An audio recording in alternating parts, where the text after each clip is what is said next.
Yeah, Hello. Hello, greetings, everybody. Hello. salutations, respect and love.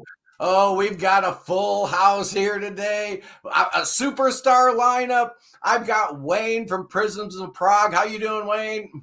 Oh, not bad. We got Cody from Brockway's Vinyl Bites. Look what he's got in his hand. It's the Lawrence Gowan solo album. Or Yeah, was he's that got Gowan? Yeah, he's got a few, but this is the one I could pull out on such short notice. Yeah, I love him, and John Anderson's actually on the next album after this one. That's right. That's right. And below you, we've got the return of Alex from the Beer and Vinyl channel. Alex, yeah, you can self-gloss all you want. It's absolutely fine. How you doing today? I'm good. It is so good to be back. Yeah, I missed y'all last week, so thanks for having me back, Scott. Appreciate Good to have you, man. Always good to see you. We're blessed to have you back. And back again, it's the Dutch Nightmare. It's Harold the Unstoppable from Harold's Prog Rock Show. How you doing, Harold? Yeah, I don't know if you're talking or you're just acting weird. I don't know what's going on there, but it's typical Harold stuff.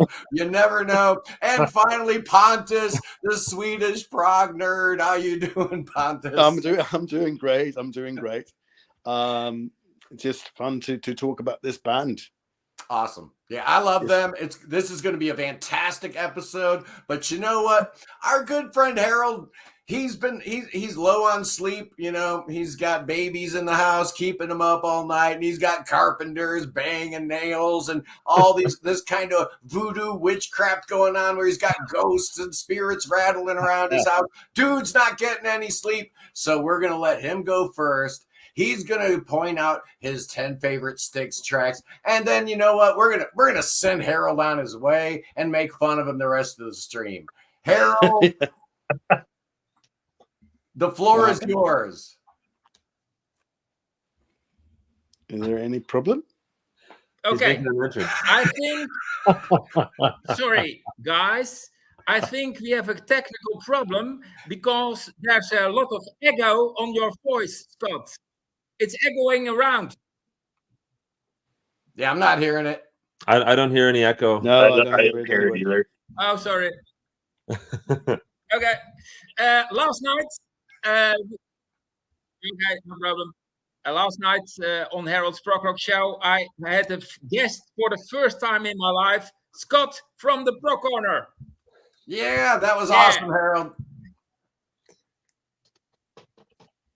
And it was an awesome show. We did the ranking of the 15 best prog rock Dutch albums of all time. And there you go. The number one from Scott is Focus, Moving Waves. Yeah. Great stuff. My number one is Earth and Fire, Song of the Marching Children. Great prog. Huh? And if you like Genesis or Yes, listen to those Focus and Earth and Fire albums, and of course Kayak. Yeah. Okay. My favorite Dutch album is Trace, the first Trace album. Yeah. Trace, and the second one, Birds, both of them. He had the debut on his list. I had the second one on my list. Good guys. Mine would be probably Into the Electric Castle by Arion. Okay. Then we go to Styx. Yes. Yeah, great stuff. But now we have to talk about Styx. And first of all, I have a big warning because Styx has made 2 very bad albums. This one, don't buy this one. It's bad. And it's called Edge of the Century. It's from the 90s. Don't buy this one. Okay. Then we have Brave New World, also very bad. Sorry, very bad. Yeah. Okay, then we go to the good ones. Cyclorama, not in my top 10, but it's good, from the 90s. Paradise Theater, also good, but not in my top 10. And The Big Bang Theory, also good, with I Am the Walrus and Locomotive Breath from Jethro Tull. A good one, but it's our covers, so I can't rank this album. Then we go to the solo albums. Dennis DeYoung, good one. And another one, Volume 2, also from Dennis DeYoung, good album. Do you like it, Scott? I love that album. What a way to go out. Great stuff. Okay, then my top 10. Man of Miracles from the early 70s is a good one. And this is my number 10. And the song is called A Song for Suzanne. Okay. Good song. And I discovered many years ago that all the good songs are written by Dennis DeYoung. That's the Not all of master. them, but yeah. Dennis Most DeYoung of is them. for me the prog rock master from Styx. My list will contrast that. Yes, a That's bit. my For me opinion. too. Okay, number 9. That's cool, man. It's cool. It's cool. Surprising. This is the third album from the 70s. And the good one is The Grove of Eglantine. It's all good. I love that album. Eglantine. Great record. Great stuff. Yeah. Real 70s prog power. Love Okay. Now go to the latest one. This one. Oh yeah. Yes. This is the latest album. It's from 2 years ago, and it's fantastic. All songs are good. And I will say the first one, The Fight of Our Lives. Oh yeah. Yeah. And this one is called, you almost can't read it because the letters are too small. How does it go? Crash of the Crowns. Crash of the Crowns. The latest Styx album. Buy this one. It's great. It is. Agree. Then Very this well. one. Styx, Yeah. The Mission. Yep. And it's the previous one. And it's also great. It's a concept album, 45 minutes. And all songs are good. It's about the mission to the moon or in the stars. I don't know. They're going to Mars, right? Go to Mars. Okay, great Yeah. stuff. And the best song is Locomotive by Yeah. Tommy Shaw. The great Mm. Tommy Shaw. Locomotive. Awesome. Great song. Killer Let's stuff. go to this one. Styx. Even kijken hoor. Cornerstone. Cornerstone, yes, Cornerstone. And the last song is the best song. Love on the Midnight. Love in the Midnight. Love in the Midnight. Love Out of Midnight, yeah. And that's a very good song, very progressive. And the single is, of course, Babe. Single from Yeah. this album. Okay, then we go to my top 5. 6-2. And this is with John Kuralewski in the band. And John Kuralewski sadly died in 1987. So he's in heaven. He's up there in heaven. You know? Maybe he's listening. I don't know. He's listening. Father OSA. Ah, Father OSA. That's the best song. great song. Of course, written by the great Dennis DeYoung, the master from Styx, the prog master. I've heard that before, haven't I? Number 4, Cristobal. And it is Claire de Lune Ballerina. Claire de Lune Ballerina. Last song, Cristobal. Great stuff. Cool. 1956, 67. Then Pieces of Hate. I'm okay. I'm okay. That is very progressive. Lots of keyboards. Great stuff. Yeah. And it reminds me of Squonk Wow. Yeah, A little bit. by from Genesis. Genesis. Number 2. Yeah, that guitar chord. I'm progression a little bit. okay. And then go, Yeah. a pool of tears. Yeah, I hear it. I never thought about that before. I just listened. I just, what? I've heard this before. Okay, squonky. Yeah, very squonky.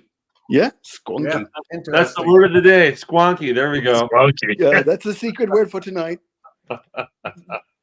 What was that, Harold? Was that number 2? Where? I go to my number 2. Number Wow. 2 This one was number 3. I'm okay. Okay. Yes. Then we go to number 2, The Grand Illusion.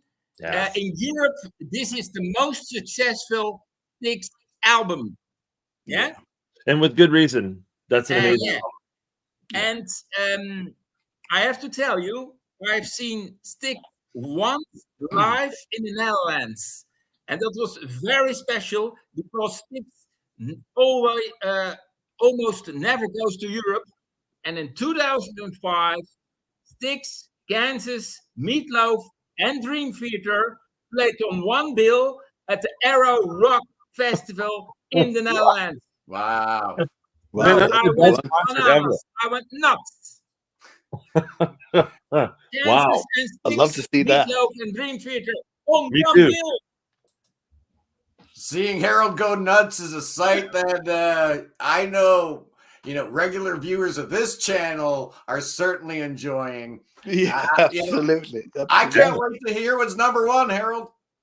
Okay, but this is my number 2, and I will tell you the song. The song is "Come Sail Away." Come sail away.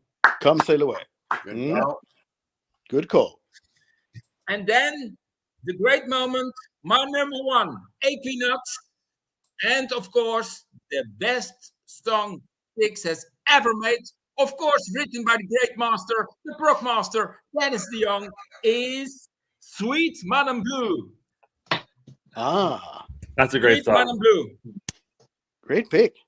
If you want to see Styx on DVD live, you have to buy that DVD from 10 years ago with Dennis in the band. And they played live on that DVD. It's on YouTube, Sweet Madame Blue. And it's a prog rock epic from 10 minutes.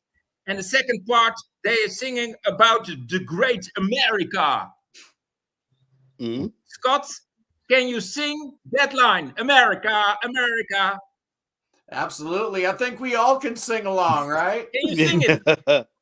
It's 4, there's like 4 different voices going. So we should have prepared that. We should have practiced that ahead of time, because there are all those different layers. I'd come in and then somebody has to come in at the different note.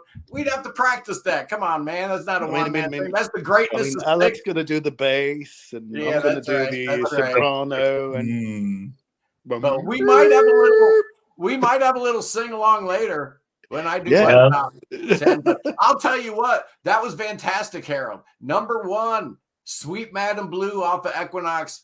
Yeah, I'm doing the 1 per album rule, so it's going to be really hard for me when I get to certain albums from Styx. That's for sure. Yeah.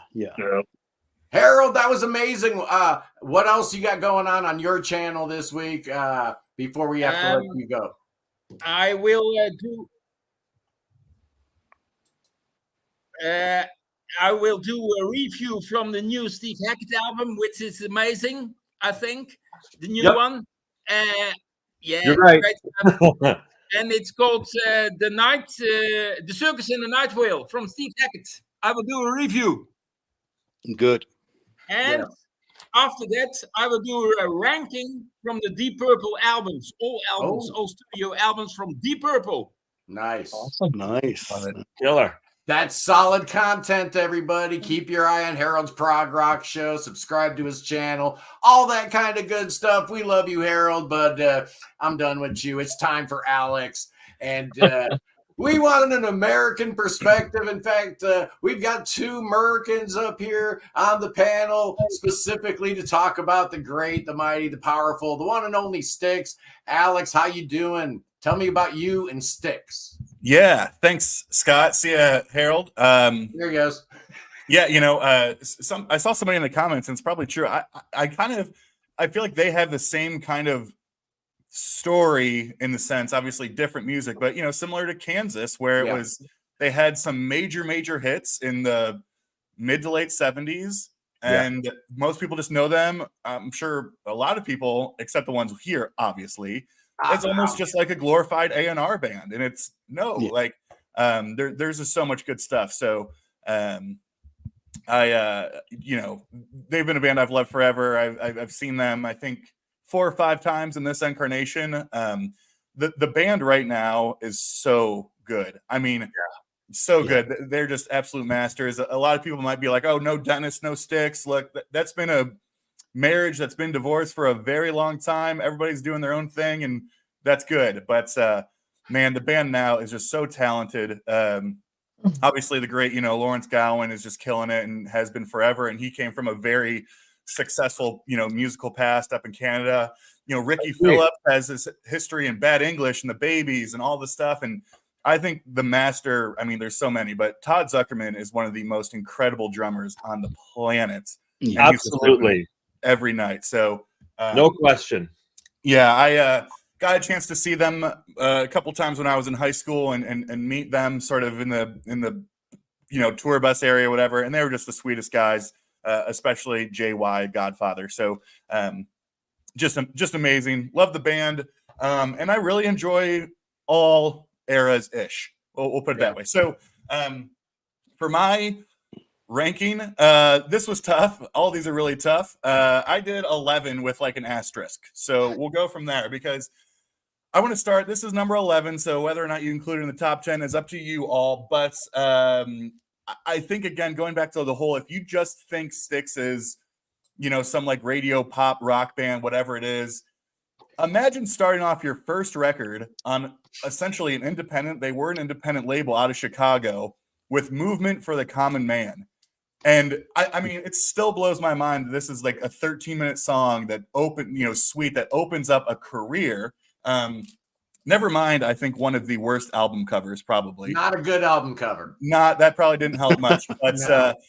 I wanted to start with that because I just think, what a way to just sort of, kick off a career, right? I mean, it's wild and obviously super unknown at this point outside of the, probably greater Chicago or Illinois area.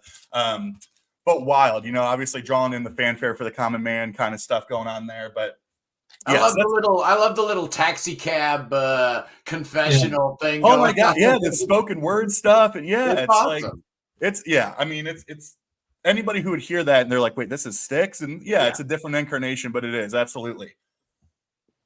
My list, I think it's a kind of a combination of wanting to spread the love a bit, but also there's some stuff I just can't let go. So for my number 10.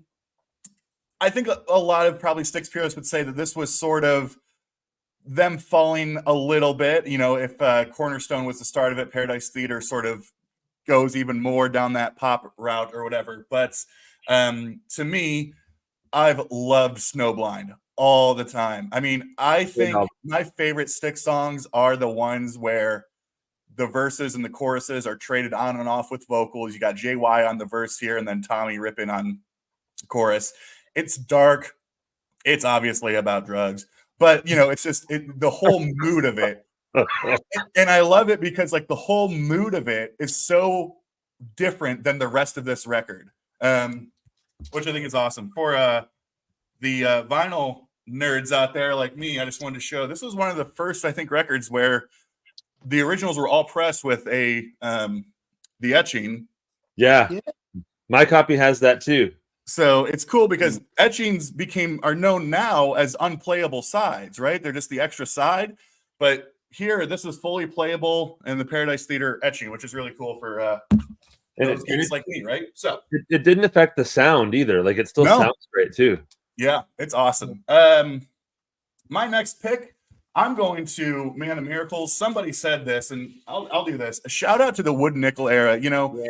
It's sort of a sad story of the independent label. As soon as they went to A&M, Wood Nickel completely, fell apart. Now they're defunct, but you find those original first 4 or 5, whatever it is, on that classic Wood Nickel label. There's some good stuff there, but there's gold in them there hills, partner, man. Them first 4 albums are chock full of weird, cool things. Oh yeah. And shout out, somebody mentioned this in the comments. This is one of my favorite album covers of all time. Man of Miracles. That's just a thing of beauty. But I'm going with the title track. I love the title track. Man of Miracles closes it out. Absolutely outstanding. I love that song. The only problem I have with it is I just think the drums sound terrible. It's like a production thing. I'm like, this is dark and heavy, and these drums sound like they're in like a tin can. I'll leave that to Cody though. He's the drummer, so he can figure that out. Well, I'm with you on Todd Zuckerman, man. He's amazing and incredible, great, incredible. I'm going to go to the latest. Now, I don't have anything from The Mission. I do really enjoy that record. I just don't own it. And so, you know me, I got to show the stuff. But it's a great record. I feel you. But I do have Crash of the Crown. Totally co-sign everything that Harold said. This is amazing. One of my favorite records, I guess this was 2021 that this came out. And the only thing, I mean, it's like, here's what the problem is with this. It's really hard to pull out a single song because, I mean, everything just flows so perfectly together. There's all these like short passages that are beautiful and wonderful and all fit. But for me, I just love the message. It's just, again, the trade-off from Lawrence and Tommy on vocals. I'm going to go with Hold Back the Darkness. That's my favorite song on this album. Just beautiful. I mean, just perfect. You know, the harmonies, everything that we love about the band. That's what I'm going with from that one. So now we enter sort of a weird stage. I forgot to grab it, and it was going to really impress Cody because I have like the original mobile fidelity version of The Grand Illusion. Oh, wow. There you go. And I totally forgot to grab it, but that's fine. But here, Grand Illusion is a perfect record. I mean, just incredible. And to me, it's like the sequencing of Grand Illusion is like moving pictures. You know, it's like the side A is like the hits, the bangers, the things that were all over the radio. And then side B is like the deep cuts, the proggy stuff, right? Like you're like, oh, this is great. And I wanted to only pull one or maybe two from this record, but I simply could not do it. So this is going to make up my 7, 6, and 5. Okay, wow. Good call, man. Because I cannot separate Miss America, Man in the Wilderness, and Castle Walls. Castle Walls, yes, I do. I cannot separate them. They're just so perfect. And again, I mean, just, man, that riff in Miss America just gets me every time. I mean, JY just ripping that apart and just in the best of ways. Absolutely outstanding. Their other obviously great masterpiece, you know, Pieces of 8. I went with 2 tracks from here. I'm going to go with the title track, Pieces of 8. Love that song. And I'm also going to go with Queen of Spades.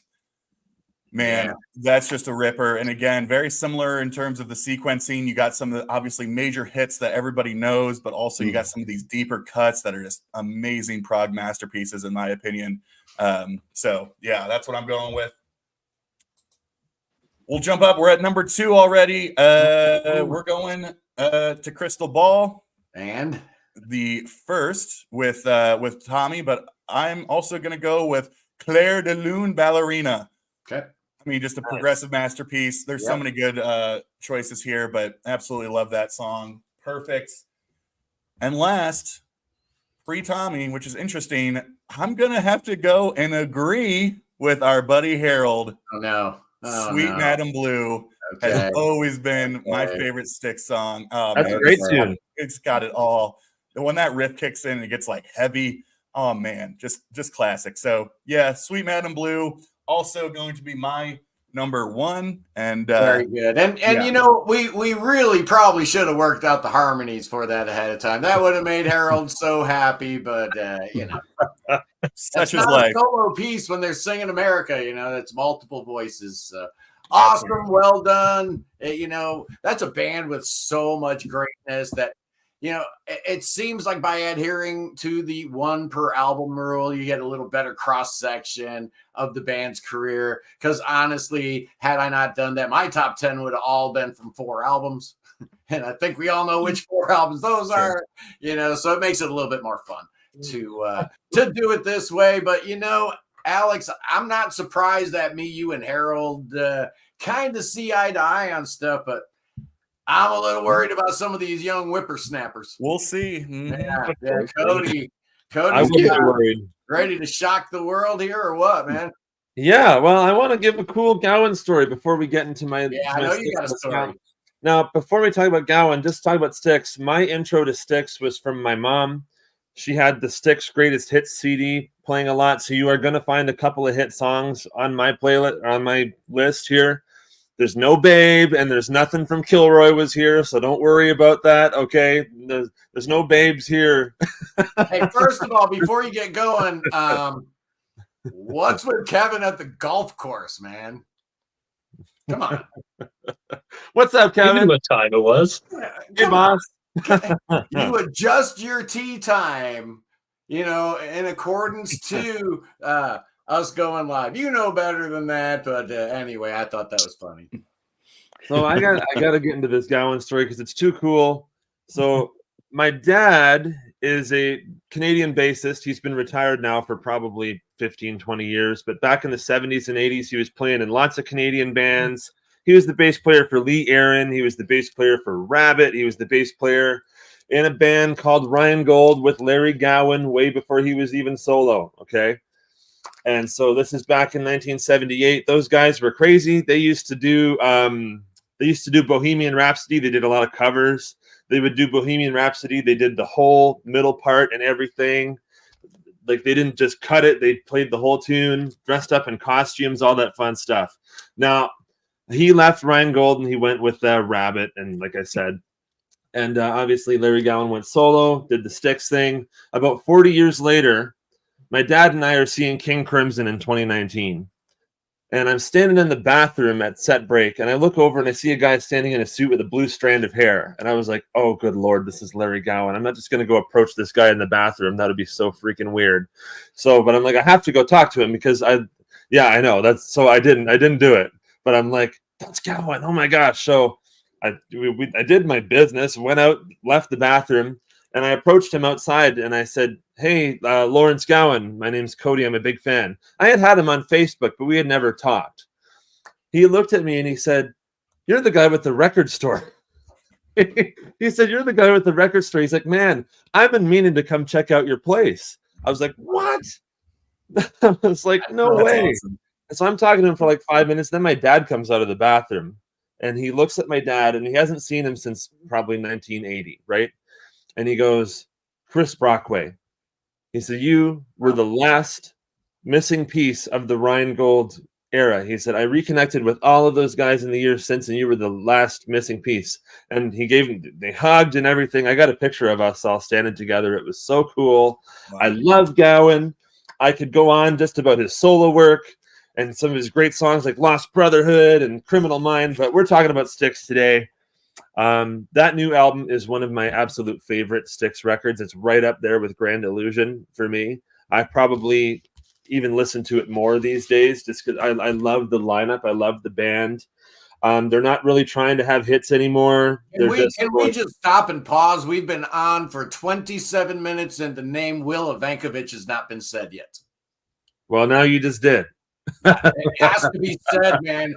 We've been singing the praises of the Mission and Crash of the Crown, and rightfully so. And a big reason for that is the addition and the promotion of Will Evankovich to an actual full-fledged member of the band. Congratulations. He deserves it. He's a genius for what he has done to this band. Keep going, Cody. I know, absolutely. And this current lineup, with Tommy Shaw and like you said, with Will and Todd Zuckerman and Gowan, this is happening, and they are going full throttle on the prog. But of course, there are songs on this that could have been singles, and we're going to get to those in my list. Let me just pull it up on my phone. I've got it all saved here. My number 10 choice is "The Fight of Our Lives." I just think this is Styx really Styx these days. Absolutely. Yeah, they're doing that song. When I saw them a couple years ago, they did that one live. So. That would have been amazing. I haven't seen Styx live yet. I've been meaning to, and they're coming to Toronto this summer. I might grab tickets. They're coming with Foreigner, and so I might go to that because, even just to see Gowan again, but the whole band. My list is very Tommy Shaw heavy. That's why I said it would contrast what Harold was saying. All of these songs have Tommy Shaw on them. I'm sorry if that might disappoint some people who pick some stuff without him, but I love him. Number 10 is "The Fight of Our Lives" from this amazing record. Fantastic. Yep. Number 9 is, there's a lot from this record. Okay, I didn't do the one per album rule. I had to. I just love this album. Number 9 is "Miss America." Oh. Miss America, I want you. Number 9, that's that crazy JY vocal. I love it. It's happening. Number 8 is "Fooling Yourself and You Don't Believe It." You're killing yourself and you don't believe it. That's one of the first Styx songs I ever heard. Of course, it's on that Greatest Hits album, and I still listen to it fairly often to this day. It's just a great tune. Number 7. So there's a triple shot from this album. Then we're going to talk about a couple other records in a minute. Number 7, Come Sail Away. Again, this is not really in much of any order. So like this could have ranked higher. Just kind of, I put all 10 out there, right? They're all equally loved. Come Sail Away from the Grand Illusion. Okay. Number 6 is a nice deep cut from this album, and I haven't seen it mentioned yet here, so I'm going to mention it. It's Boat on a River. There you go. I love that song, and I just recently heard it, like within the last year. I recently heard it for the first time. I was like, I love this. But I love Tommy Shaw. So it's more like a folk song. Yeah. It's not really like rock or prog. It's more just like a man and his guitar with, I think there's a kick drum in there too, but it's just like a folk song, right? Apparently that was a big hit in certain parts of the world. South America, like Poland, Bulgaria, whatever. Apparently that's like a huge hit, and it got very little airplay in the US. Was that a hit in Canada at all? No. Okay. It's Babe. Babe is the one that we hear from this album. I mean, I like the song, but it's not even the best song on this record. Babe, I'm leaving. All right. Bye. Number 5. Not yet. Next. Sorry. I like the song. Don't get me wrong. It's a good song, but it's just, it's one of those tunes, right? Number 5 is from a record that I seem to have misplaced, but Alex mentioned it. Alex, if you want to hold it up again, that's totally cool. It's from Paradise Theater. It is the single. It is Too Much Time on My Hands. I love it. I love that song. I know every word. It comes on when I'm in the car, and I'm just like, and I love that. I love when the drums come in on the offbeat. Yep. Yeah. And then when they come in full throttle, they land on the 1, and so it could mess up a lot of people who were trying to dance to that. Luckily, drummers kind of figure it out, but Well, Styx had exactly 8 top 10 hits in the US. 7 of them were written by Dennis DeYoung, and there was 1 that was written by Tommy, and it's Too Much Time on My Hands.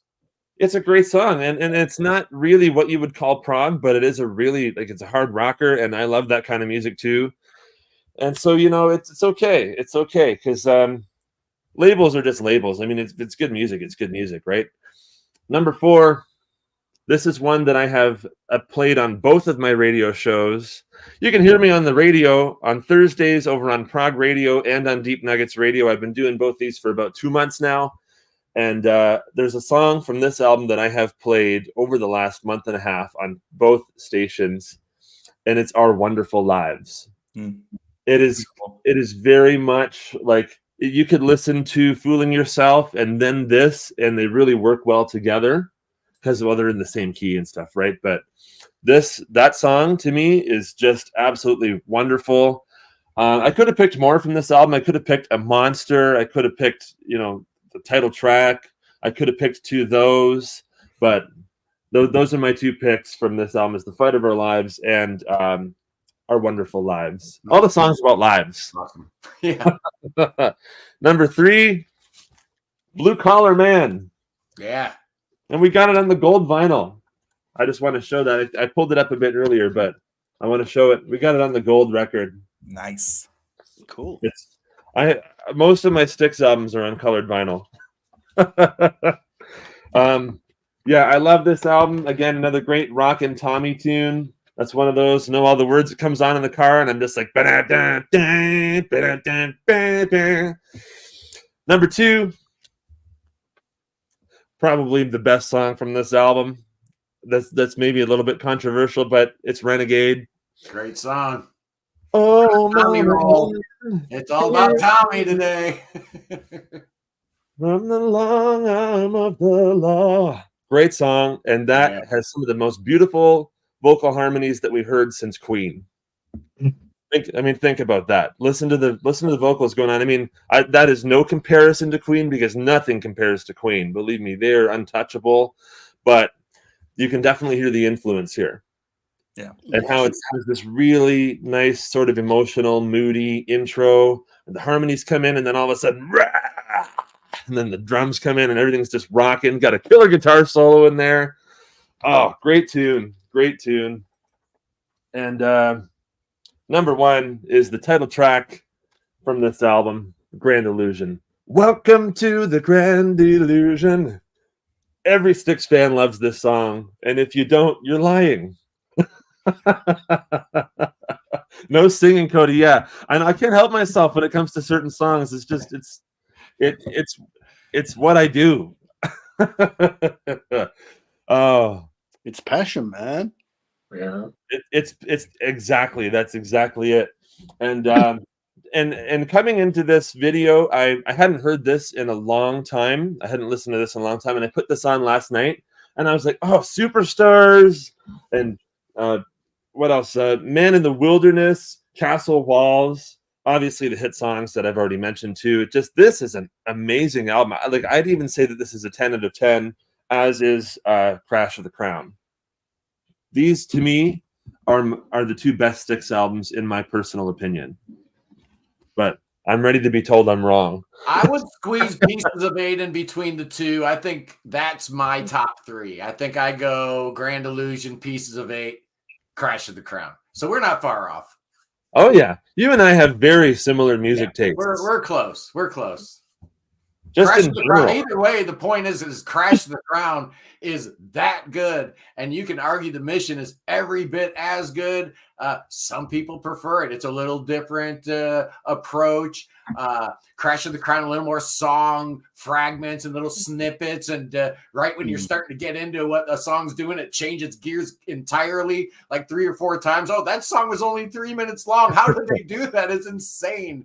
I love that record so much, man. I remember when that came out, and I hadn't listened to Styx in a while, and I put that on because I was on Apple Music, and it said, "Oh, new music from Styx." So I put on the whole record. And I was like, "Jesus, this is I think this might be the most amazing thing they've ever done." I immediately, because I message with Larry all the time now on Facebook, and I sent him an email and I said, "Man, this record is absolutely amazing." I still pop on when I listen to it, I'll still send him a message. Go, "Yeah, I still love this album, man. It just gets better and better." It's incredible. So I'm just wondering how Wayne's gonna come down on the new Styx versus the classic Styx, and what his top 10 is gonna look like. Very curious. We didn't talk a whole lot before this episode, so I have no idea where your head's at. So this is gonna be very interesting. Yeah, so coming into Styx, like, I was familiar with their big hits prior to that, but over the last few weeks I've been listening to them, and I messaged you, Scott, and said, "Man, this band is killer." Yeah. And I think you made the most perfect comment about it. The perfect bridge of prog and AOR together. And I think what helps a lot of these American prog bands is the fact, like, in the States, like, there wasn't this huge prog scene, so you did have to be able to write hits, where a lot of the British ones kind of struggled with that a lot, and kind of a whole different scene. But anyway, my top 10, I am going to say number 10. I like this song. There's something quirky about it, and I just like it. Mr. Roboto from Kilroy Was Here. Love it. I know there's people out there that absolutely hate this song, but I'm like, it's really, quite honestly, to me, it's not that bad. Domo. You know what, Wayne?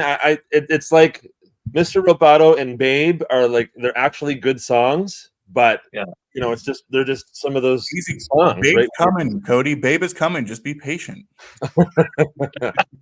No, they're both good tunes, but I don't know. Number 9 for me, from The Mission, 100 Miles from Home. Great song.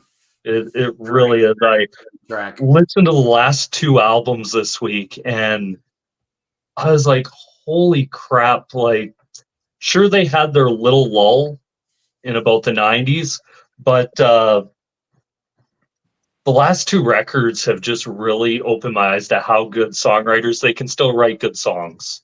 Will Evankovich, again, I'm going to say it, man. He's the glue. I mean, Tommy and Larry were both there during Cyclorama, and the songs weren't this good. I wonder what changed. I wonder what's different. It's my boy. And he just amazing, his influence in the songwriting on those two albums. Just a whole different band, refreshed, energized, exciting. I cannot wait to see what Styx does next. And I never thought in a million years I'd be saying that in 2024. It's just insane. Yeah. Yeah, they're great. One second.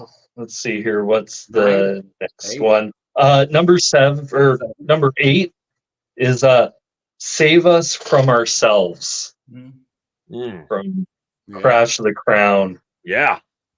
That is a great, great song. I really do like that song a lot.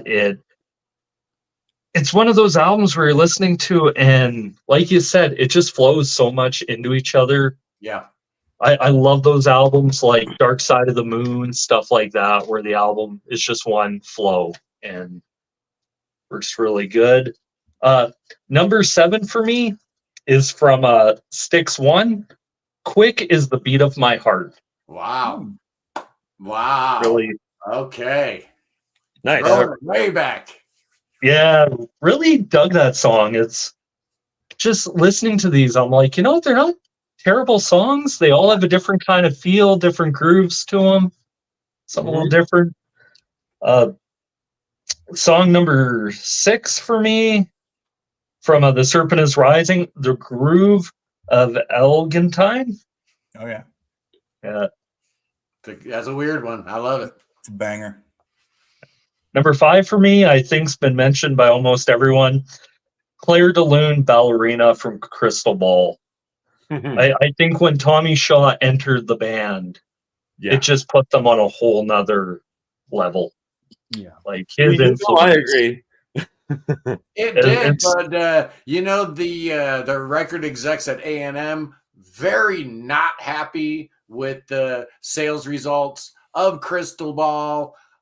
To it, when they came around to, it was time to promote their next album, Grand Illusion. Tommy Shaw talks about having, him and the Panazzo brothers getting in a car and driving from radio station to radio station to radio station, begging them to play the single "Come Sail Away." They were probably this close to not having their contract renewed at that point because Crystal Ball did not do that well, which is kind of amazing because it's such a good album. But, but if you think about all the great albums, of bands that initially, like before those bands got big or whatever, there's a lot of albums that, where these bands were struggling to even get paid. Look at the first 3 Queen albums, right? Yeah. First 3 Yeah, even Kiss talks about how if it wasn't for Alive, they probably would have. Well, everybody knows what the stakes were for Rush when 2112 came out. Yeah. That was going to be their last album. We'd never have even heard of them cats. that record not sold. So. Yeah.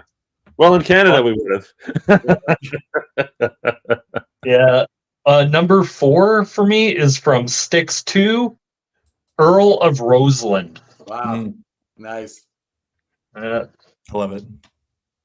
Number 3, Man in the Wilderness from the Grand Illusion. Yes, sir. Yeah, it's good. Number 2, from Paradise Theater, Snowblind. Yeah, let's go. Come on, Snowblind. Snowblind. And number 1 for me, their biggest hit they ever had, the Pittsburgh Steelers 4th quarter song, Renegade. Man. See, yeah, Wayne. The way the vocals come into that song, like just hearing it just air out, and it's one of those where pretty much everyone can relate to the song. Perfect lyrics, perfect vocals. Tommy Shaw's guitar solo. I remember listening to this, and every time I listen to this song, I have to listen to it like 6 to 10 times in a row. Yeah. It's that good of a song. And Yeah, like it's funny looking at Spotify and stuff, and like the top 10 for Styx is really interesting. Babe is number 2. They're killing you, Wayne, in the comments, by the way. Oh, I know they are. You're getting killed right now.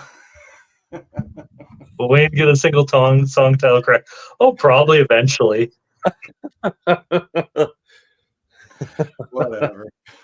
Yeah, that's exactly it. It's whatever, man. You just keep doing your thing. Forget the. Yeah, I just write these down. Sometimes it's in a rush, and I might just put something just weird in there, or have that habit. But honorable mentions for me, because I kind of went through each album and just picked one.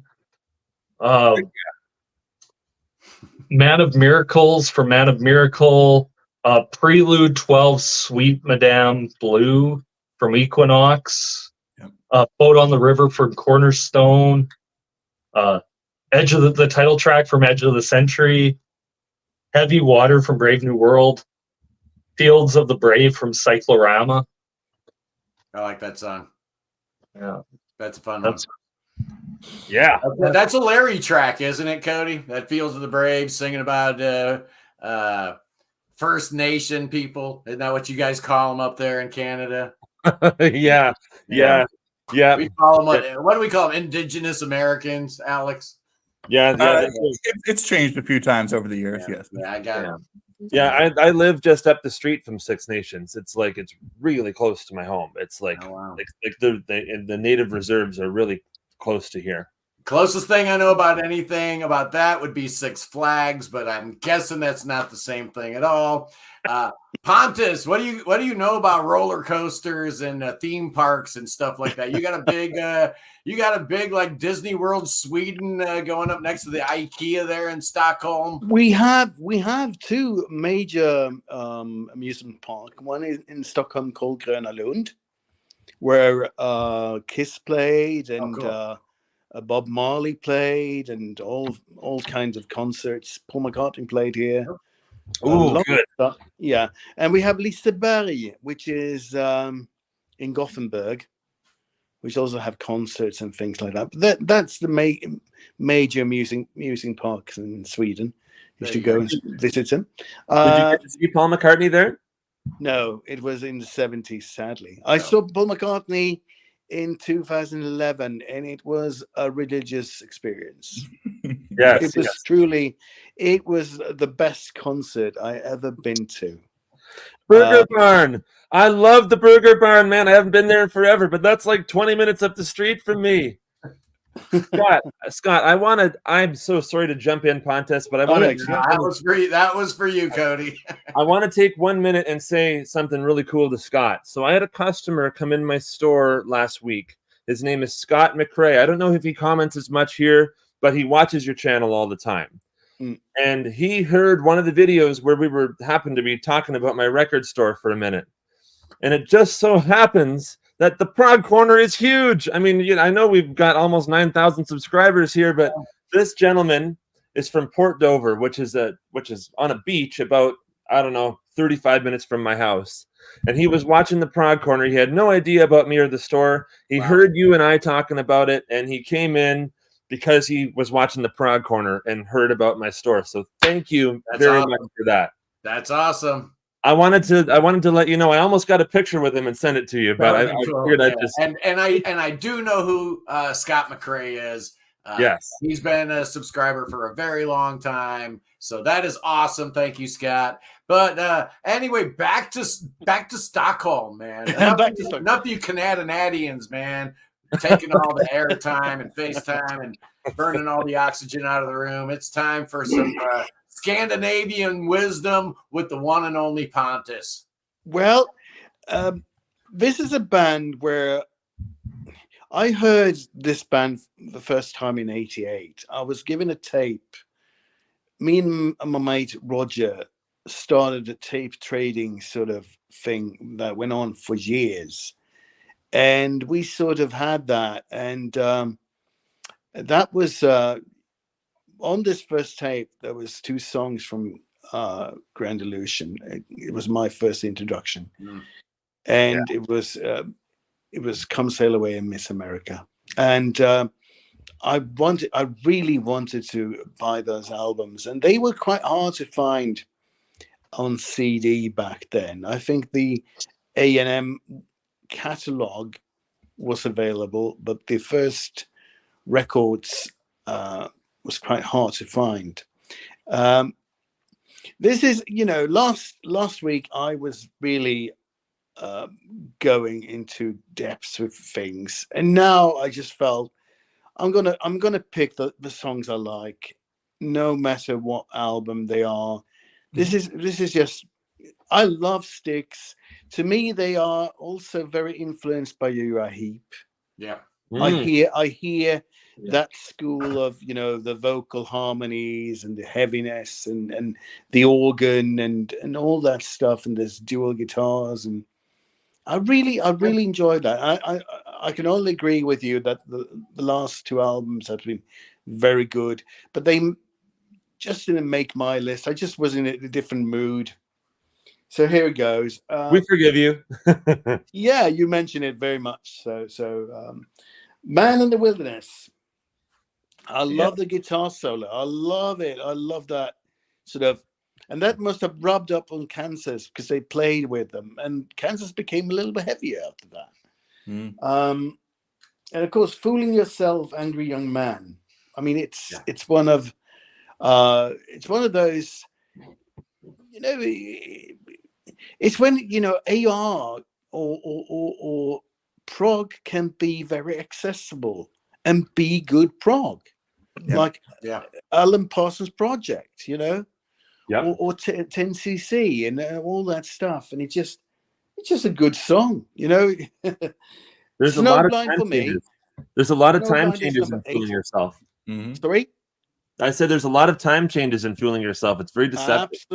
Absolutely. But it flows very well. Yes. Yeah. Number 8 is Snowblind. I absolutely love that. I absolutely think that is a great heavy track on that album, and it brings on the darker side. It needed it. That album needed Snowblind. Otherwise, it really would have been a little too on the tutti frutti side.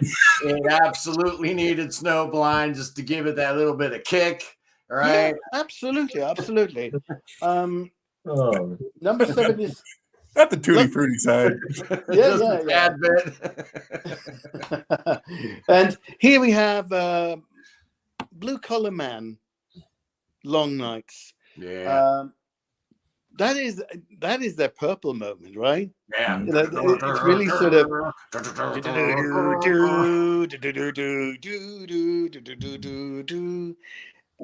I mean, the Thomas Shaw songs are so well crafted. I mean, one of those things that's very interesting with this band is that we have at least 3 singers. We have 3 not just harmonies. We got them singing different songs, and that's another big sort of plus for the band. You got different singers, you got different flavors, different songwriters, different singers. Helps. Yeah. Yep. I absolutely love this, and my number 6, and I'm gonna go with AD 1928, Rocking at Paradise. Yeah. I love that. I think it's one of those it's one of those you feel good. This is a feel good band. This is this is your get up and dance and let it all hang out band. It's, you love it. It's one of those you're gonna bang your head a bit, And number 5 for me, Miss America. I love the synth on that. I love the guitar solo. I love the way they sort of make it a prog epic in just under 5 minutes. They're good at that. They're good at being very economic with what they're doing. Another fine song, and number 4 for me, one of the highlights from Pieces of 8 is Queen of Spades. Yeah, it is. It's just you have all the harmonies, and it's funny because it goes on. The verse goes on forever until they let the chorus go. I mean, it's such a suspense, It's do. Now it's coming. No, wait a minute. No, here it is, full on. I love that. Number 3 for me is Crystal Ball. I always loved that. I always loved that song. It always gives me goosebumps. Those harmonies, Crystal Ball, and all that. It's it's them. It's just a feel good track that you just put on, and it's very sort of like summery and things like that. You go and listen to that. It's the song that got him the gig. Absolutely. Yeah, I mean, because let's be honest, they wanted a songwriter, someone who could maybe contribute a little bit more than the great John Karolewski, R.I.P. Love him. He's amazing. I will never say a bad word about him, his guitar playing, his singing, or his songwriting. But let's be honest, Tommy Shaw was an upgrade in every possible way. They got what they wanted. Yeah. And Crystal Ball was the song he had in the can. It was already written. He brought it to the song. He brought it to the band, and they were like, "Yeah, this is our guy right there." Love that track. Yeah, and still a pillar in their live set too. I mean, it's just so great when they play it, as it should be. I mean, number 2 for me is "Come Sail Away." I mean, just think about that. It's like the Kansas songs in '76.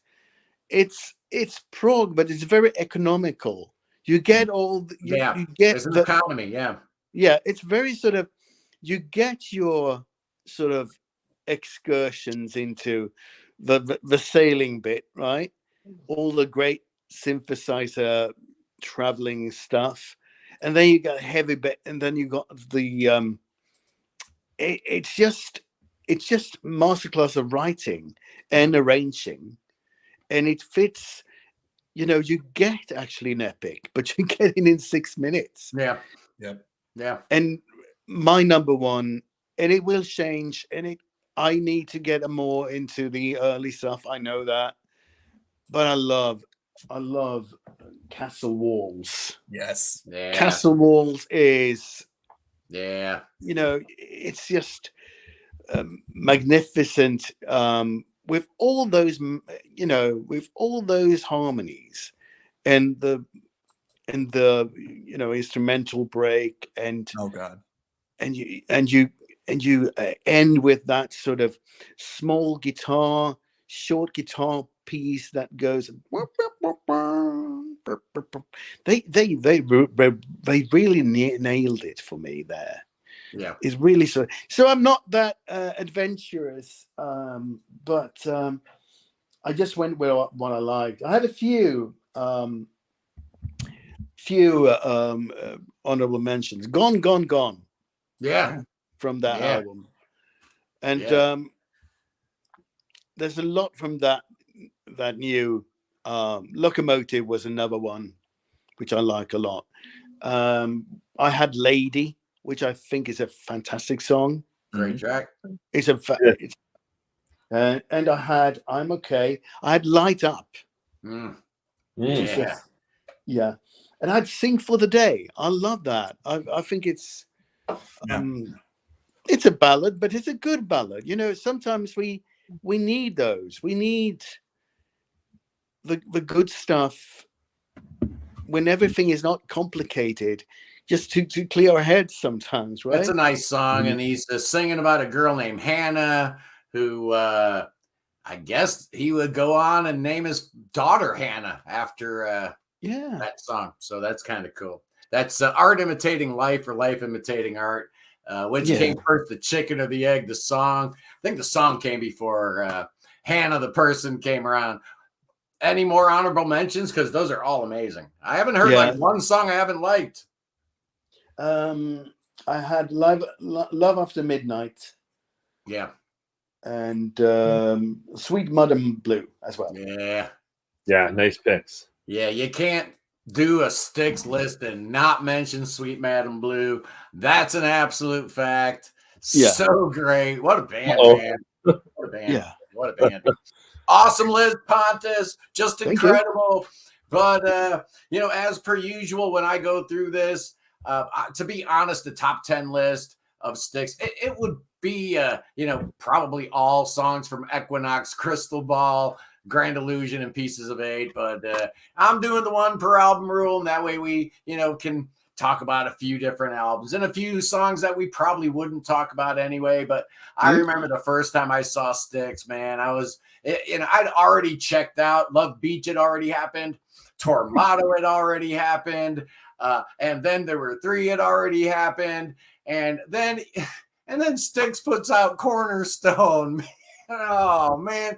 And Babe is all over the radio. So by that point in time, me and my little friends, we're little punk rockers, and we're all working at the record store. We get right up front to see Styx, and my friend comes in there pretending like he's on crutches. I swear to God, halfway in the middle of Babe, he runs out between 2 security guards and sticks his crutch right in Dennis DeYoung's crotch right in the middle of Babe. It was an absolute amazing moment. He ran away, security chasing after him. It was beautiful. We hated that song, but you know what? Over the years, I was actually kind of wrong. Babe really isn't a bad song. No, it is. It is a good song. It just, in comparison to some of the others, it's kind of to be able to say that sentence with a straight face. I actually like Babe. Cornerstone's not a bad album. I'm not including it. No representation for Cornerstone on my list. At number 10. We've all had different songs from the Man of Miracles, their 4th album from 1974. I'm going with Golden Lark. I just love that track. I just think it's beautiful. Of course, it's a Dennis DeYoung track. It's amazing. Really, really solid song. But if you think about The Serpent is Rising and Man of Miracles, it's absolutely amazing because they both came out within a year of Styx 2. Obviously, Wooden Nickel knew that the clock was running. They knew they were losing Styx, so they were going to try to squeeze as much out. The Serpent is Rising came out 3 months after Styx 2. 3 months. And then the Man of Miracles came out of, like 6 or 8 months later after that. But they were just cranking them out. It is amazing. Those 2 albums are actually as good as they are. Because they were real cheapies, done on the quick. But number 9, here's an album that was not done on the quick. From Paradise Theater, I'm going with Best of Times. I just think it's gorgeous. I love the chord progression. I love the structure of the song. I think it's perfect. I just absolutely adore it. And to me, that's a great song, and I like the Best of Times by Dream Theater too. Yeah, that's a good one too. But to me, Paradise Theater felt like a little bit of a return to form after Cornerstone. I did like it better. Number 8, it's been mentioned a couple times. Locomotive from The Mission. Man, that song is good. One of the better Tommy Shaw penned songs, and you can tell that's Tommy all the way through. Just an amazing track. So much emotion. Just crazy good, that record. And number 7, it's Companion Piece from Crash of the Crown, which I had ranked as my number 3 album of 2021. But the song I'm picking is A Monster. I just love that track. Was that the first single? Very good. It was either the first single. No, it might have been the second single. I think it was the second single. But well, when it is that single came out, I was so pumped. I'm like, oh my God, I cannot wait to hear this album. It didn't disappoint. Crash of the Crown, 10 out of 10. It's amazing. At number 6, talk about amazing. It's perfect. It was their first hit. We wouldn't be talking about this band. We wouldn't be having this conversation if the band hadn't recorded a little song called Lady. Talk about being concise. Talk about economy of everything that you're doing. It's a super short song, but there's a lot of different moving parts to this little thing. And is it perhaps the very first power ballad? Yeah, it's one of the better ones. Is it not? The precursor to all of that. 1973. This thing was such a slow burner, man. It did not hit the top 10 until like 2 years later. It was just WLS. in Chicago that was playing this thing for the first year or so. It was a regional hit. It took quite a while for this thing to get going, and that's why deregulation of the airwaves is needed. The FCC needs to blow that whole thing up and get back to the old days where the dude that owned the used car lot also owned the FM station.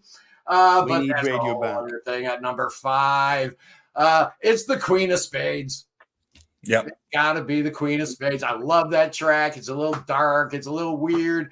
Like you said, it keeps you waiting a long time to get to the payoff, and it's 100% worth it. Yeah.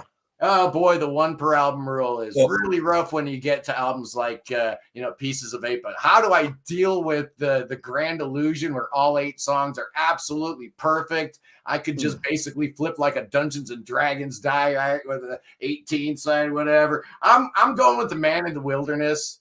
I could have gone with Castle Walls. They're both super duper proggy songs. So either way, whatever. At number 3, had to have a J.Y. Young song on the list, right? And you fools have all been all over Miss America. I could have gone with a couple things, but man, how about Put Me On off of Crystal Ball? I just love the way the film kicks off. I love that track. It's J.Y. at his deranged best. It's awesome. Here's a guy with an absolutely horrible voice that just lets it all hang out. It sounds amazing. How does he do that? A regular person with that voice would sound terrible. Let's be honest. He wouldn't even be good enough to be in a bar band. But just something about JY's delivery, his honesty, his passion. Love him. He is the heart and soul of Styx. Always will be. At number 2, Equinox. Oh, man. What song do I pick from Equinox? Well, you guys all went along with, of course, the great Sweet Madam Blue. I totally understand. But, Light Up, I could have gone with Lorelei. I'm going with Born for Adventure, man, because to me, that's just like the rockinest thing I've ever heard. That bass line, just so cool, amazing. So what could possibly be number 1? What could it be? We went through all these great songs. Well, my number 1 track is from The Serpent is Rising. It is it's the hidden track that ends side 2, or it ends side 1, actually. The song is called As Bad as This, but really everybody knows it by the Dr. Demento track. It's Don't Sit Down on the Plexiglass Toilet. And I'm dead ass serious. Don't sit down on the plexiglass toilet, said the mother to her son. Wipe the butt clean with the paper, make it nice for everyone. So don't sit down on the plexiglass toilet, yeah. My number 1 has to be Don't Sit Down on the plexiglass toilet. It has to be the sheer audacity of the band to put that on their record. What were they thinking, or more importantly, what were they smoking? But Lady was the first song I ever heard by Styx, and the first album I bought by them was The Serpent is Rising. I wasn't really sure about it. None of the songs were hitting me like Lady hit me, and then that thing comes on, and the next verse is talking about a boy eating some enchiladas, having some difficulty instead. But that's my ranking, the top 10 Styx songs. I love Styx. I always have. I saw them. In fact, I think like the last band I've seen live was Styx, actually. And what year was that, Scott? They were amazing. What year? Do you remember?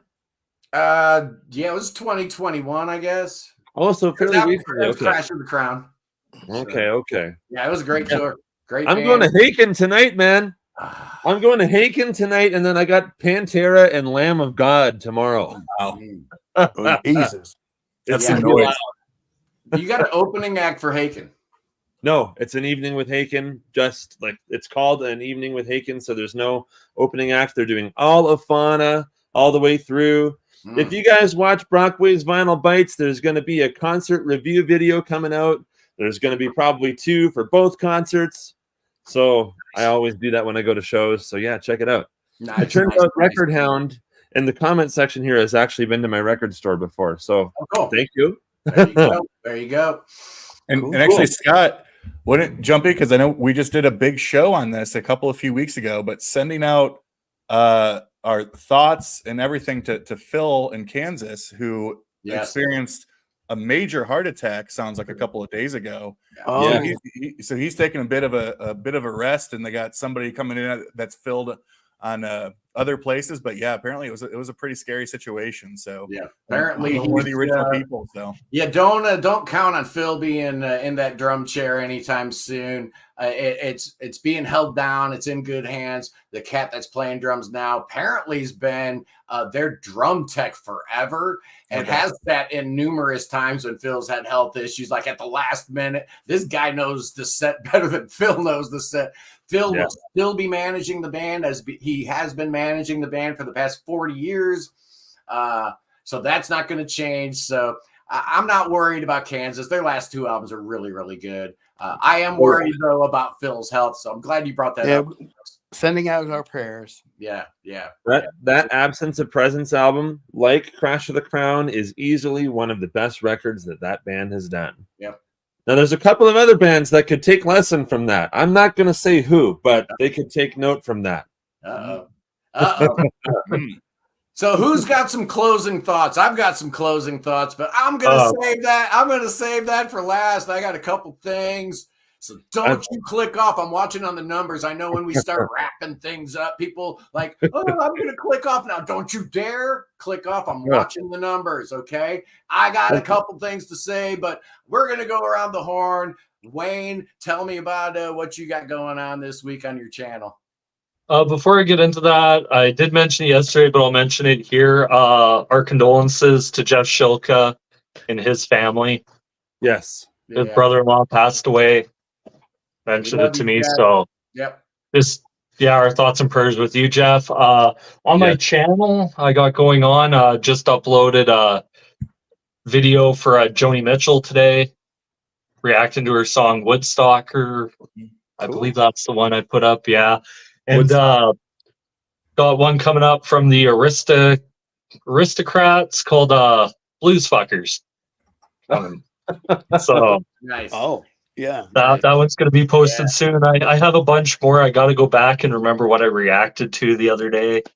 Wayne, will you react to the Crosby, Stills, Nash and Young Woodstock as well? Yeah, I'll probably go do that. You got the Ian Matthews, Matthew 7 Comfort as well. Okay. Ian Matthews were the singer in Fab Convention, and he made a cover of that. Okay. In I'll definitely check it out. Very different. Yeah, it was a very hip song at the time, so you can hear. And it's all 3 different perspectives of it. So very interesting. Yeah, carry on. I'm watching. Okay. I love it when Scott gets fired up. Yes, Myth of Logic, you're right. Me too. Scotty from Myth of Logic. He just dropped a brand new video, a new single. Check it out. His new album is fantastic. I don't talk enough about Myth of Logic. And I should. He's got a great guy, and his band is awesome. So I might check it out. I might do a reaction to it. Good Myth of Logic. Very cool stuff. If you like Kansas, that's all. If you like Saga, if you like bands like that, Myth of Logic. I'll put it back up here so that you guys can see the name. Myth of Logic. There you go. Awesome band. Cool. So there you go. Cody walked away. No, I'm here. I'm here. I wanted to give a shout out to Riverside because you just mentioned about a band sounding like Kansas. This band, I just heard this album for the first time a few days ago. This is their newest album. It's called Identity. And if you like Kansas and all these great bands, you will love this record. Scott, do you like these guys? I love Riverside. Yeah, I've been riding the Riverside train for a while. Big fan. Yeah, I thought you were, and if you weren't, I would wonder how, because I heard this and I was like, this is amazing. On my channel, you should definitely go check out Brockway's Vinyl Bites if you haven't already. But I just did my top 20 favorite bass players, and of all sorts, not just prog. And of course, like I said, I've got some cool concert review videos that'll be coming out in the next few days. So check that out. We always got live streams every Saturday. We had Wayne and Pontus on the last one. We're still waiting to get Alex and Scott on with us. It'll happen one of these days. We want you on, Scott. I mean, our video is doing really good. The Yes one we did 2 weeks ago just hit 1,000 views, and I just got over 600 subscribers. We're now I can't speak. We're up to 607 subscribers on the channel now, so we're climbing. I mean, it's a slow groove, but eventually, it's all about the fun, right? That's the only reason I do this, is to spread the love of great music. The grind is real, but you got to love it, or else it is absolutely not worth it. So, and Scott and Alex understands that. The man that does these 22-hour live streams, these never-ending marathons. It's just insane. Yeah. So, what do you got up next for us? Well, I'll give a little shout out. We have merch, as they say. So, what do you do better here? We got this. What's worse than wearing your own branded stuff? But for those who want a beer and vinyl T-shirt, go ahead and find me. My email's on my page, so go do that. But congrats, Cody. I just passed 400 subscribers. So man, it's great. Really well. Actually, you know how it happens where you go to bed with 402 and then you wake up with 398. So it's it's the YouTube thing. So we'll see. We'll get there. But most recently posted a concert review. Got the opportunity to see Stickmen a couple of days ago, featuring the great Tony Levin, one of my favorite bassists of all time, Pat Mastelotto and Marcus Kruger. Absolutely incredible. And I got a chance to meet them afterwards and got some stuff signed. So that was amazing. And then my next video is actually my 50th. So for my 50th, I'm going to be selecting, I'm not going to count down because I can't rank them, but 50 albums celebrating 50 years. So basically 50 records that were released in 1974.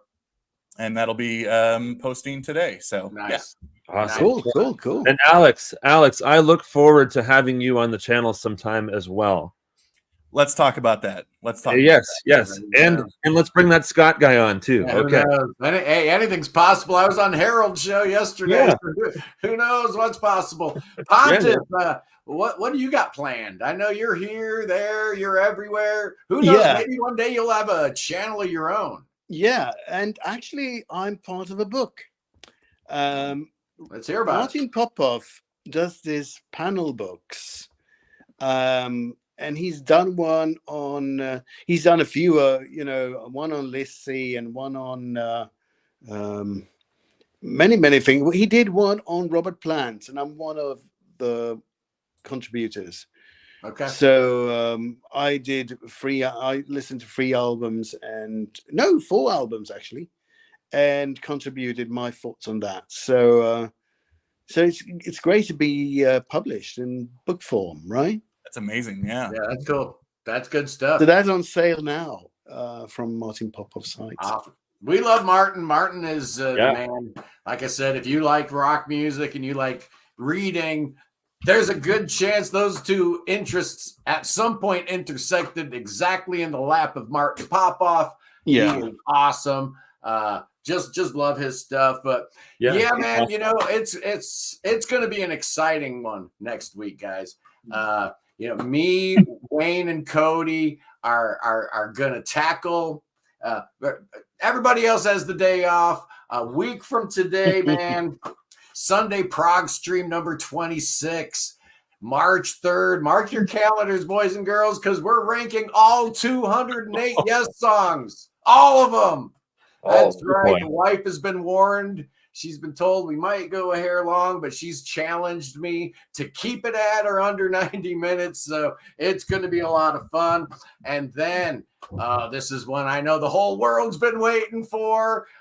This one comes courtesy of the ideas guy. Wayne, there's a reason we keep you around. It's definitely not my picks. It's the 10 best epics of all time. And I'm not going to tell you how to define an epic. I have my own rules, my own definitions. So you guys can pick whatever you want, the 10 greatest epics in the history of prog rock. That's March 10th. That's going to be amazing. And then we're going to try to get Mark Anthony Kay in here at some point. He's got that Project Gemini stuff he's doing. So that's always awesome and exciting. And we haven't had him on here in a while. You know, we had some room today. And, you know, I talked to him about it. And he's like, what, do you think my music sounds like Styx? I'm like, I didn't say that. That's not what I was saying. Come on, Mark, get with the program. But yeah, there's a couple of new albums I've been listening to nonstop. It's getting exciting in 2024. The new Carphagian album, or Carphagian, however you pronounce it, I don't care. Anthony Kalugian, such a genius. The new Drifting Sun. Oh man, it's good. It's called Veil. That comes out next month. And I just got my hands on the new Semiramis. All you people that care about Italian prog, which I most certainly do. Semiramis is one of those bands that put out one album in the 70s, one of the greatest prog albums of all time, and then they disappeared. People didn't even know who was in the band. They were like mysterious figures, you know, legendary figures. Well, they are back. Well, one of the original members, the drummer. And their new album is absolutely incredible. And Friday, I might keep a light schedule because, you know, ranking all 208 Yes albums might just kind of take it out of me. So I don't know what all I'm going to do this week. But one thing I'm planning on doing is Scott versus Scott. It's been a while. Me versus Scott Medina from Sonic Perspective. Scott versus Scott. We're going Steve versus Steve. Steve Hackett versus Steve Howe. We're going to be battling GTR. Scott versus Scott, Steve versus Steve. So that's going to be a whole lot of fun. And man, that would be so fun to be part of. That would be so fun. Sometimes there's just no time to talk about stuff. And I want to make sure I talk about it now in case I don't get around to it. But Chrysalis just sent me the beautiful reissues of the Mandala Band. You know about this band, don't you, Pontus? Yes, you know what I'm talking about. Yeah, they're very good. They're very good. Mandala Band.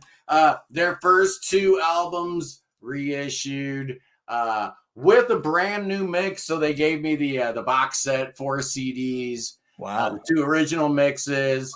The debut album came out in 75. The second one, Aya Wendor, came out in 78. Very, very cool. I do want to do an episode about Mandala Band because I really love them, especially that debut. And come on, man, when a label sends you all this free product, I'm gonna do an episode. Yeah, it's not really that complicated, people. I can be bought. Yes, I can be. I have not talked a whole lot about Discipline's reissue. This is the reissue of Unfold Like Staircase. They redid it with Terry Brown remastering and remixing it. That Terry Brown. Yeah, I know that. I know that guy. That did not come cheap. But I'm telling you, Discipline is amazing. And this album was just crying for a remix. It sounded bad. It sounded like it was like recorded in a garage or something. And Terry Brown worked his magic on here. This is ProgRockEssentials.com. Dude put up a whole bunch of his own money to do. Yeah, that's right. You know what time it is with Terry Brown. Unfold Like Staircase, Discipline. Another band I don't really get to talk about, but I saw we had a couple minutes left. It's Abel Gantz. Oh man, I love these guys. Yeah. Oh yeah, The Secret Lives of Honeybees and Other Moments of Clarity. Fantastic. Another fairly new one. You probably know these guys, Pontus, from Norway. It's Shamble Mads. This is the album. I heard a rumor they might have broken up, which would make me really sad because both Shamble Mads albums are really good. Hopefully, I'm getting my information wrong. But yeah, I'll never get to an episode about Shamble Mads, so I just want to say I love this record. I've been listening to it nonstop. Yeah, I'll just check that out based on the album cover alone. So good. It's like a kind of like a King Crimson, Seven Impale kind of thing. Just crazy, bonkers, amazing. And what I've been wanting forever. This is a guy who was in Camel, for the Nude album. He played keyboards on the first couple Kate Bush albums. He was even floated as a replacement for Rick Wakeman and Yes at one point. And he put out a solo album that was only available in South Africa. And for years, this album by Duncan McKay called Chimera had gained like legendary status because it was only available in South Africa. I don't live in South Africa, you know, so I kept hearing about this album. Finally, it's been reissued. Ken Golden over there at Laser's Edge has some copies of this on vinyl, and the artwork is just awesome. And it is such a great. You talk about. And I do this a bunch of the hidden gems episodes and whatnot. If ever there was a hidden gem of prog rock, it's this 1974 masterpiece called Duncan McKay. Just fantastic. Wow, what a great episode today was, guys. Yeah, if that Duncan McKay, if it's as good as Nude, definitely have to check it out. It's not totally dissimilar. It's kind of got, you know, that kind of vibe going on. But, you know, this is before he was in Camel. Yeah. You know, so he's like going in a lot of different directions. And obviously in 74, Yes was, you know, one of the biggest bands on the planet. So there's a lot of Yes influence, but definitely you hear that Camel kind of thing going on. Just such a big talent. And I was just thrilled to get my hands on that. And I've been listening to it a lot. But, man, I'm telling you, the new Semiramis album. You know about Semiramis, Pontus? No, I haven't heard it. So good. So, yeah, 2024 is shaping up to be an amazing year for prog rock. And when we've got, you know, panelists like this, there's absolutely no doubt in my mind that we're going to squeeze every single bit of potential out of it. And yeah. So after next week, we've got, you know, the big Yes episode next week, which is going to take a whole bunch out of me. You know, me, little guy. I write, you know, I'm old school. I write stuff down like pen and paper. Look what I'm doing here. This is how I do stuff. You know, I'm so excited to know what Dangerous is going to be. Yeah, you see. I knew you had an old soul, Wayne. I knew you were doing like Excel spreadsheets and all that kind of stuff. No, thank you. Yeah, Cody's got it all on his phone, of course. So millennial of you, sir. Well. That's all right. But who's up for the Epics episode? Love to do it. Love to do it. Yeah. Okay. So I already have my list compiled. Yeah. And Scott, I know there's a couple on there which will be like, that ain't prog. All right, good. So let's plan on this panel right here and maybe making a management decision right here. Maybe we can see if we can get Spinning Prog. Because I'm telling you, have you been peeping their numbers? Yes, they're doing good. They're doing good. I love it when that happens. They're doing so good. Their numbers are looking great. And I want a little piece of that action, man. Absolutely. They're building an audience and they're building it quick. And that's just awesome. So I'm so proud of them too. They deserve it. So we'll talk to them and see if we can get them on board the week after next. But next week will be me, Wayne, and Cody as we rank the top. Well, all of them. We're ranking all 200. All of them. So Scott, what do you want me to do? Do you want me to? You're. I don't know. I have no idea. I'm gonna have just throw out the random question. Yeah, I mean, I'll need you guys for a little, you know. Otherwise, it's gonna be a really boring episode. Just me. Yeah. So. Well, I own all the records, so I'll hold up props and I'll give commentary too. Props, you know, and as usual, Wayne's, you know, my straight man, you know, so I'm the weird, wild, crazy guy, and Wayne's the one, just, you know, the grounded, normal guy, just nothing phases him. So then in 2 weeks we'll be back with the whole crew with Pontus and Alex, as well as we talk about the 10 best epics of all time, and that's March 10th. So, anyway, I love you guys, man. We're going to wrap it here. This was a fantastic episode as we talked about Styx, one of my favorite bands of all time. I just absolutely love them. Thanks for spending some time with us here. I love you guys. Peace in the Middle East. Free Tibet. And wouldn't you know it, God save that king. Absolutely. Save King Chucky. Save King Charles. He needs your help right now. Thoughts and prayers to the king. He got that cancer, and that's no joke. We don't wish ill on anybody, no matter what. I'll see you fools next week. Have a good one. Peace.